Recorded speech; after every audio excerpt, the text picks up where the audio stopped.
चलिए हम लोग देखते हैं इस प्रश्न को। बोल रहा है किसी काम के 2/3 भाग को P1 अकेले 8 दिन में पूरा कर सकता है। बोल रहा है किसी काम के 2/3 भाग को कितना दिन में कर सकता है? 8 दिन में। तो पूरा काम को कितना दिन में कर सकता है? ये तो 8 गुना ये 3/2 हो जाएगा। तो ये 2 चौका 8 यानी कि 4 दिया 12 दिन, यानी कि P1 जो है निकल गया यहाँ से। P1 पूरा काम को कितना दिन में कर सकता है? 12 दिन। प्रश्न में दिया हुआ है किसी काम के 2/3 भाग को, तो कोई काम होगा वो काम टोटल 1 होगा, तो उसके 2/3 भाग को वो 8 दिन में करता है। तो टोटल 1 यानी टोटल 1 काम को कितना दिन में करेगा? तो 8 गुने 3/2 यानी टोटल 12 दिन में करेगा।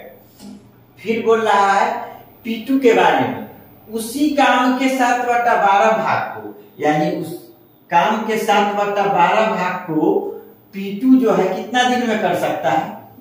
14 दिन में कर सकता है। तो टोटल काम को ये कितना दिन में करेगा? तो टोटल 1 काम को 14 गुने ये कितना हो जाएगा? 12/7 हो जाएगा। तो ये 7 से कटेगा 2 यानी 12 दूना 24 दिन। यानी P2 के बारे में बोल दिया कि P2 जो है उस काम को अकेले अगर करेगा तो कितना दिन में टोटल करेगा? 24 दिन में करेगा। फिर बोल रहा है इस काम के 8/15 भाग को P3 अकेले 16 दिन में पूरा कर सकता है।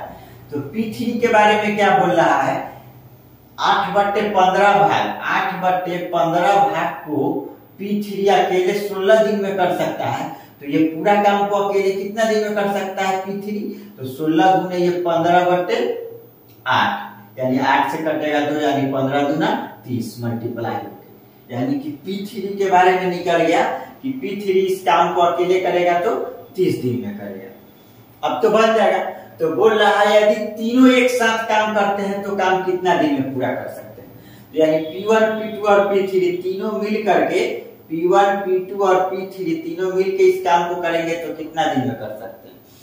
तो सबसे पहले तो हम लोग क्या करेंगे, ये जितना दिन में कर सकते हैं ये डेज दिया हुआ है, इसका एलसीएम लेंगे। तो एलसीएम आएगा 120। तो 120 तो अब सबका एफिशिएंसी निकाल लीजिए। तो P1 का एफिशिएंसी इससे भाग देंगे तो ये 10 आ गया, इसका एफिशिएंसी कितना आ गया? 5 आ गया, और इसका एफिशिएंसी कितना आ गया? 4 आ गया। तो तीनों मिल करके तो काम तो टोटल निकल गया 120 बटे ये कितना हो जाएगा? 10, 15 और 4 ये 19, यानी कि इतना डेज में तीनों मिलके कर सकता है काम को।